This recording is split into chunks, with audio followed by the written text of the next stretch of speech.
The pain in my shoulder woke me before the ambulance sirens fully registered, a sharp, grinding ache that told me something was badly wrong even before I managed to open my eyes to the flashing lights bouncing red and blue off our garage ceiling. For a moment, I couldn't remember where I was or what had happened, just the pain, immediate and total, blotting out everything else. Then it came back in pieces. The field behind our property, the ATV engine roaring under me, Bethany's arms wrapped around my waist from the back seat, laughing about something I couldn't now recall, and then the sudden lurch as the front wheel caught a rut we both knew was there and had somehow, that one time, misjudged. My younger sister, Bethany, stood a few feet away when I finally got my eyes open, still gripping the handlebar of the overturned ATV like she hadn't quite processed that she could let go of it now, that the danger had already happened and released her from needing to hold on so tightly. She was 14 at the time, 3 years younger than me, and I remember even through the pain feeling a flash of relief that she seemed unhurt, standing there in the grass with grass stains on her knees and an expression of wide, frightened confusion, but no blood, no obvious injury. We'd raced across that back field 100 times before without incident, the two of us trading who got to drive, our parents mostly unbothered by it as long as we stayed within the fence line and wore the helmets that were, admittedly, more decorative than functional given how loosely we usually strapped them. This time was different. This time I couldn't feel my left arm properly beneath the shoulder, and the whole world kept tilting sideways no matter how hard I tried to hold it still by staring at one fixed point in the darkening sky above me. My father was the one who'd heard the crash and come running from the house, and I have only fragmented memories of him kneeling over me, of Bethany crying somewhere nearby, of my mother's voice on the phone with the 911 dispatcher, oddly calm, giving our address in a tone that sounded almost rehearsed.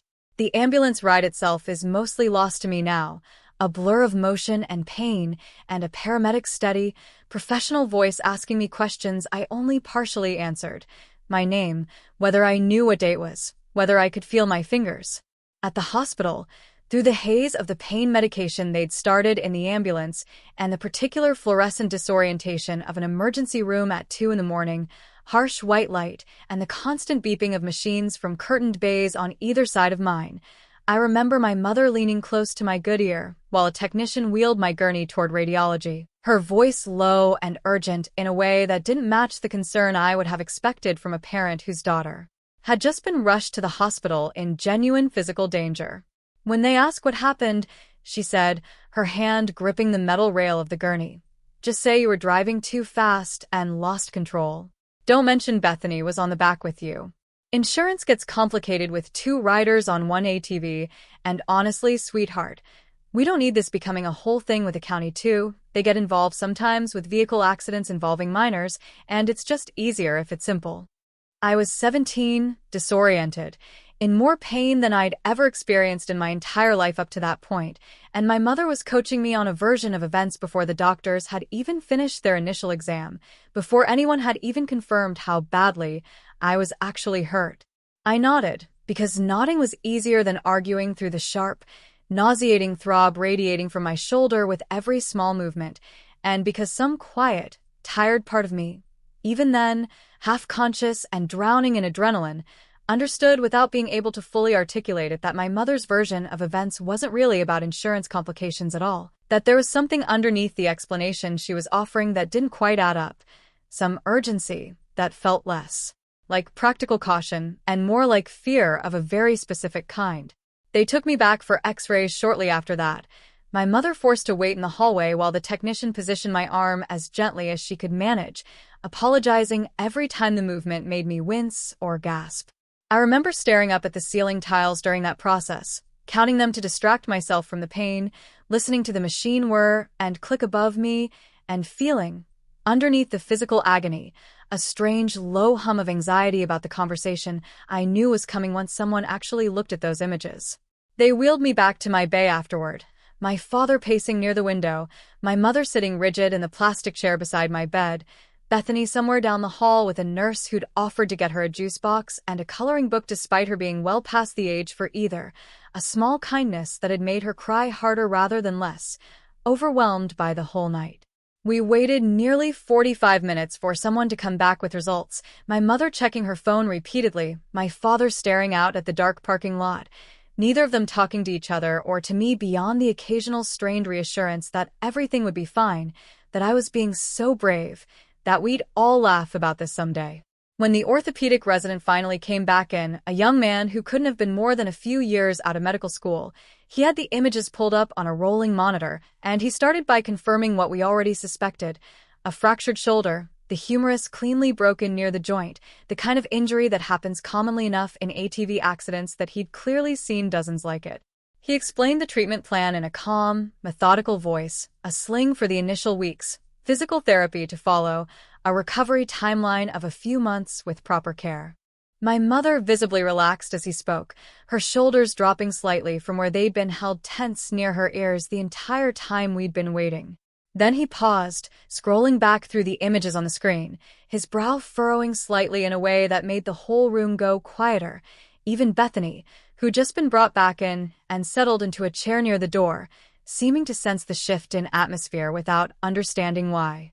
"Give me one moment," he said, and stepped out, returning less than 5 minutes later with a woman I hadn't seen before, introduced as the attending physician overseeing the pediatric and adolescent orthopedic cases that night. She had a serious, careful demeanor, the kind of calm that I would later come to recognize as specifically trained rather than naturally occurring, the practiced neutrality of someone who has learned to deliver difficult observations without alarming a room prematurely.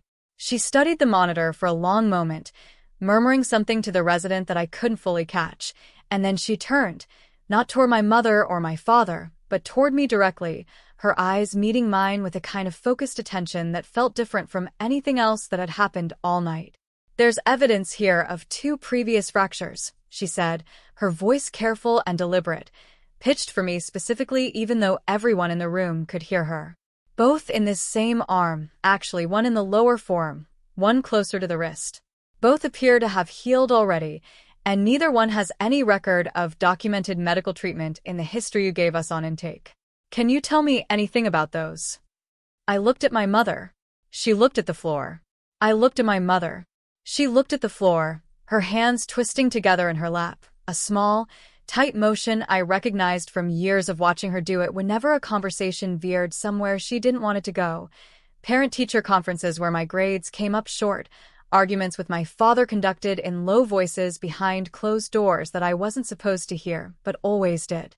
"I don't know what she's talking about," I said, the lie coming out of me automatically, smooth and practiced in a way that should have troubled me more than it did in the moment. The way lies do when you've spent years quietly learning which ones keep the peace in a house and which ones detonated entirely. My voice sounded strange to my own ears, thick with the pain medication, but the words themselves came easily, a reflex built over time rather than a conscious decision made in that instant. The attending physician didn't push further right then, just made a careful note in the chart balanced against her hip, her eyes moving briefly, almost imperceptibly, between me and my mother before she said we'd talk more once I was stable and settled into a room upstairs. But something in her expression, some flicker of professional wariness she didn't fully manage to smooth away before turning to leave, told me this conversation wasn't actually over, that whatever she'd seen in those images had opened a door none of us had wanted opened, least of all my mother, who spent the rest of that night unusually quiet, unusually still in the plastic chair beside my bed, watching me with an expression I couldn't fully read and didn't yet have the clarity, drugged and exhausted as I was, to properly interpret. They admitted me for observation, moved me up to a room on the 3rd floor sometime after 4 a.m, my father staying with Bethany in the family waiting area, while my mother rode up in the elevator beside my gurney, silent the entire way. Once we were alone in the room, just the 2 of us and the quiet hum of monitoring equipment, she leaned close again, her voice even lower than before. "You did the right thing," she said. "Downstairs. Thank you for not making this complicated." I didn't answer her. I was too tired, too disoriented, and some new, uneasy feeling had started forming underneath the exhaustion, a question I didn't yet have words for, but that sat heavy in my chest anyway, a vague, unformed suspicion that the two old fractures the doctor had mentioned weren't actually a mystery to me the way I'd claimed. I fell asleep before I could examine that feeling any further, and when I woke again, gray morning light coming through the blinds, my mother was gone, having stepped out to find coffee, and a different nurse was checking my vitals, someone new to the overnight shift, gentle and unhurried in a way that made me, for reasons I couldn't fully explain, want to cry. The attending physician came back around 10 that morning, alone this time, no resident trailing behind her, and she asked if she could speak with me privately for a few minutes, glancing meaningfully at my mother, who was back in the room by then, sitting in the same chair, still twisting her hands in her lap. "I'd like a few minutes with your daughter alone, if that's all right," the doctor said, her voice pleasant but firm in a way that made it clear this wasn't really a request my mother had the option to refuse, at least not without raising more suspicion than she'd apparently already raised the night before. My mother hesitated, glanced at me, then stood and left the room without saying anything, the door clicking shut behind her with a soft, final sound. The doctor pulled a chair close to my bed and sat down, her posture relaxed but her attention focused entirely on me. "I want you to know," she said, "that anything you tell me stays confidential unless I have specific reason to believe you're currently in danger. I'm not trying to get anyone in trouble. I'm trying to understand what happened to your arm, both last night and previously, so I can make sure you're safe and getting the care you actually need." I stared at the ceiling for a long moment, feeling something shift loose in my chest, some pressure that had been building for longer than I'd consciously acknowledged, years maybe, compressed down into this one quiet hospital room with morning light coming through cheap blinds. "The break on my wrist happened when I was 12, I said finally, my voice smaller than I meant it to sound. "I fell down the stairs." "That one's true, actually, that one really was an accident, but my mom didn't want to take me in because we just switched insurance and she said the deductible would be a nightmare, so she just wrapped it herself and kept me home from school for a couple weeks until it felt more stable." The doctor nodded slowly, not interrupting, just listening with the same careful, patient attention she'd shown since sitting down. "The other one," I continued, and here my voice actually did catch some old, buried feeling rising up faster than I expected, "was 2 years ago. My dad grabbed my arm pretty hard during an argument, twisted it behind me, and something popped. He felt terrible afterward.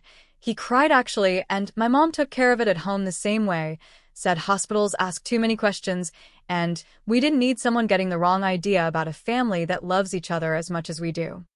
Saying it out loud, in that quiet room, to a stranger who wasn't going to yell at me or twist the story back into something more comfortable, felt like setting down something impossibly heavy that I hadn't fully realized I'd been carrying for 2 years. The doctor was quiet for a moment after I finished, her expression carefully neutral but not cold, something gentle underneath the professionalism. "Thank you for telling me that," she said. "That took courage, and I know it probably didn't feel like courage in the moment. It probably just felt like finally being tired enough to say it. I need to let you know that what you've told me requires me to make a report to Child Protective Services. That's not a punishment, and it's not going to happen the way you might be imagining, with police showing up and taking you away in the night. It's a process, and I'll walk you through what it typically looks like, and I'll be here through it." I felt a flash of panic at that, old instincts kicking in immediately, the years of training that told me my job was to protect the family narrative no matter what, to smooth things over, to keep the peace. "Please don't," I said. "It'll just make everything so much worse at home. My mom will." "I understand you're scared," the doctor said gently, cutting off the spiral before it could fully take hold. "But I want you to think about something. You're 17. In less than a year, you'll legally be an adult, out from under decisions your parents make for you. But your sister is 14. Whatever's been happening in your house isn't only about you anymore, is it?" That question landed somewhere deep, somewhere I hadn't let myself look too closely before, and I thought of Bethany standing in the field last night, gripping that handlebar, frightened and unhurt, at least this time, at least physically, and I thought about all the small ways I'd noticed her flinching around our father over the past year without ever quite naming what I was seeing, telling myself it was nothing, telling myself I was imagining patterns that weren't really there. "Okay," I said finally, my voice barely above a whisper. "Okay, do the report." What followed over the next several weeks was slower and more complicated than either the doctor or I had probably anticipated in that first quiet conversation.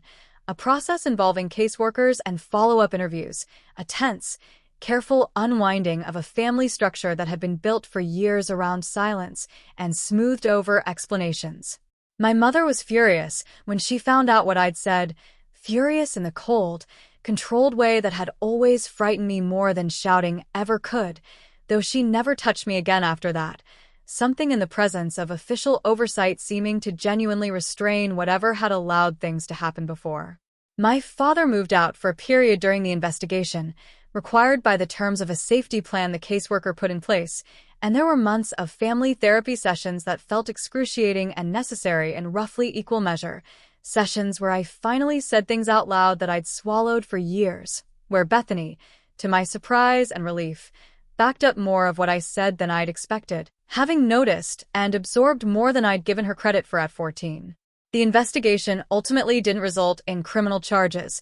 My father's account of the incident with my wrist framed carefully enough by his own defensiveness and my mother's corroborating explanations to fall into the gray area caseworkers sometimes have to accept when there's no clear, prosecutable pattern beyond a teenager's account of two isolated incidents years apart.